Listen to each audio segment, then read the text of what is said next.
Welcome to this explainer. Okay, today we are diving into a really hilarious but also kind of mathematically tragic reality. We're looking at exactly why artificial intelligence is just so fundamentally terrible at stand-up comedy and the incredibly nerdy, fascinating ways that engineers are actually trying to fix it. I mean, if you've ever asked a chatbot to tell you a joke and you've physically cringed so hard you practically pulled a muscle, well, you are absolutely in the right place today. So let's start with a bit of a cold open here. Comedians everywhere are just totally baffled right now. One frustrated comic actually put it perfectly when looking at this text, saying, "You got 6 months before these, well, we're just cooked." And then they hit the nail on the head. AI solved the wrong problem. Think about it. Because AI can pass the bar exam, right? It can diagnose medical images, it can write complex code in seconds. But asking it to write a joke, it yields the most painfully unfunny, soul-crushing responses imaginable. As that comedian noted, it can do your taxes flawlessly, but it has the dinner party charisma of a wet paper towel. It just doesn't get it. All right, let's jump right into section 1, the anatomy of a joke. Now, you really can't fix a broken comedy machine if you don't actually know how human laughter works in the first place, right? So, enter the benign violation theory. It states that a great joke is basically a psychological tickle. It requires a very delicate balance. On one hand, there absolutely must be a violation, so a physical, psychological, or cultural threat to our norms or our expectations. But simultaneously, at the exact same time, that violation has to be perceived as completely safe or benign. It's like if a stranger lunges at you in a dark alley, that's a violation. It's terrifying. If a stranger gently waves at you, that's benign, but it's just boring. But if a trusted friend suddenly lunges to tickle your ribs, that is a benign violation. It makes you laugh. Comedy requires that exact specific razor's edge of risk and safety. And here is where we hit the absolute core conflict. Human humor demands incongruity. It needs an abrupt, surprising subversion of expectations. You think the story is going one way, and then bam! The punchline violently pulls the rug right out from under you.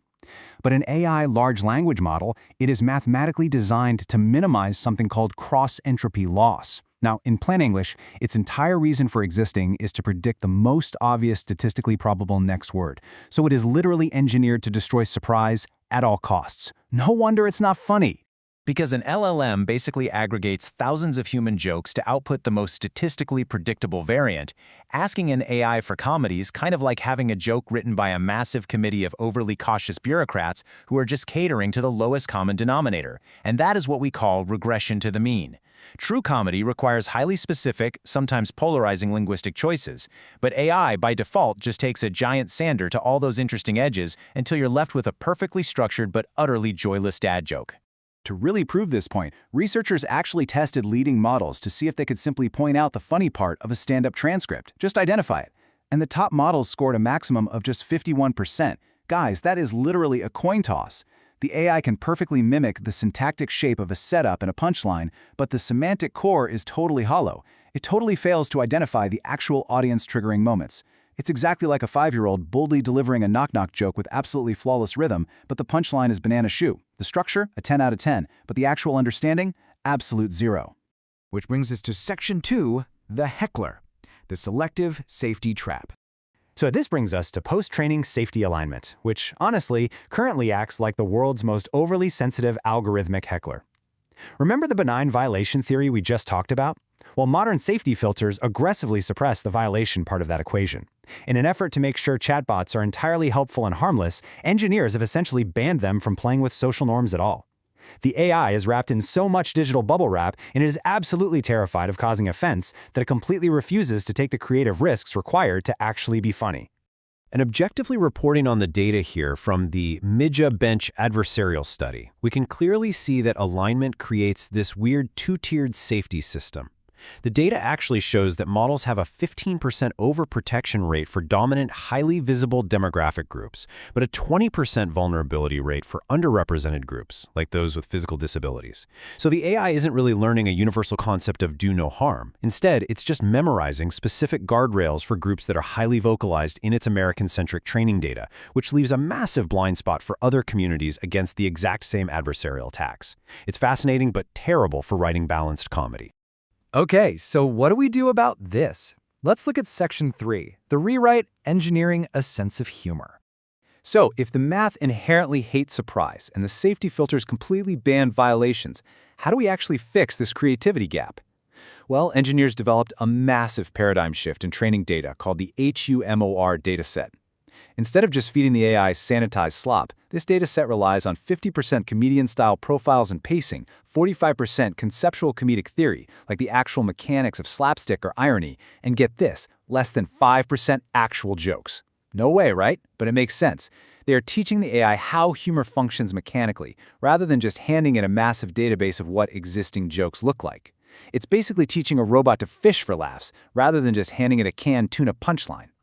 Another really brilliant engineering fix they're working on is the humor reject architecture. Because we all know that standard robotic AI refusal, right? I'm sorry, as an AI language model, I cannot fulfill this request. It instantly murders the comedic vibe in the room. Instead, this new framework actually decouples safety from those stiff, brittle refusals. If a user asks for something slightly out of bounds, the AI uses a witty deflection instead. It keeps the conversational flow alive and playful, maintaining the comedic momentum while still safely rejecting the potentially harmful prompt. A real game changer for AI personality. Moving right along to Section 4, Multi-Agent Comedy Clubs. So, comedy isn't written in a vacuum. A joke isn't a joke until someone actually laughs at it, right? And since a single AI just talking to itself will never refine a tight 5 minutes, researchers built a massive simulated comedy club. Picture this. A digital sandbox with 35 specialized AI agents all running on GPT-4o Mini. You have the performer agent, sure, but you also have distinct audience agents and critic agents, and they all have their own simulated personas and persistent social memories. When the performer tells a joke, the audience agents discuss it in real time. If it bombs, the writer agent receives that community feedback and revises the monologue on the spot. It's literally a digital open mic night of robots heckling robots. And they use retrieval-augmented generation to pull in cultural context so the jokes actually make sense in the real world.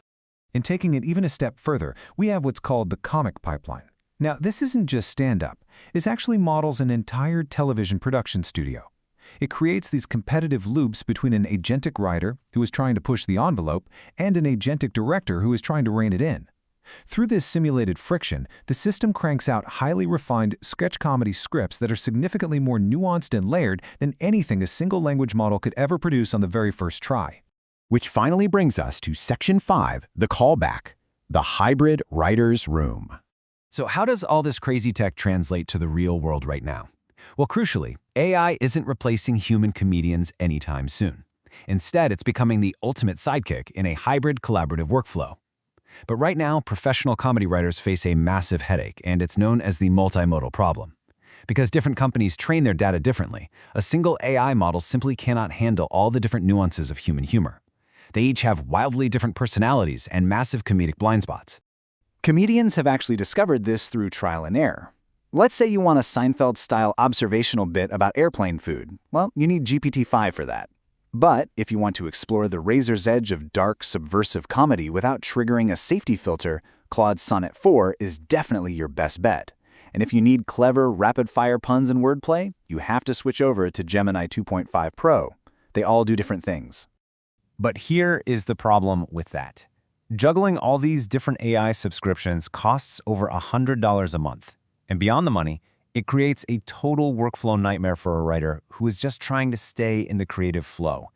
I mean, you can't stop your brainstorming session to constantly log in and out of 3 different browser tabs, depending on the exact flavor of joke you want to write at that exact second. It completely kills the momentum. So, to solve this bottleneck, specialized platforms are now employing what they call the 3AI rule. This allows writers to bypass the terror of the blank page entirely by inputting a single premise and instantly drafting, refining, and polishing it using the strengths of 3 different models simultaneously. The comedian looks at the observational angle, the dark angle, and the pun angle, and then stitches the absolute best elements together into a killer, multi-dimensional joke. It's like being the head writer of a room full of brilliant but very specialized robot writers. And why is this so incredibly valuable? Because professional comics know the golden ratio. You literally have to write 10 terrible jokes just to find one great one. That's just the job.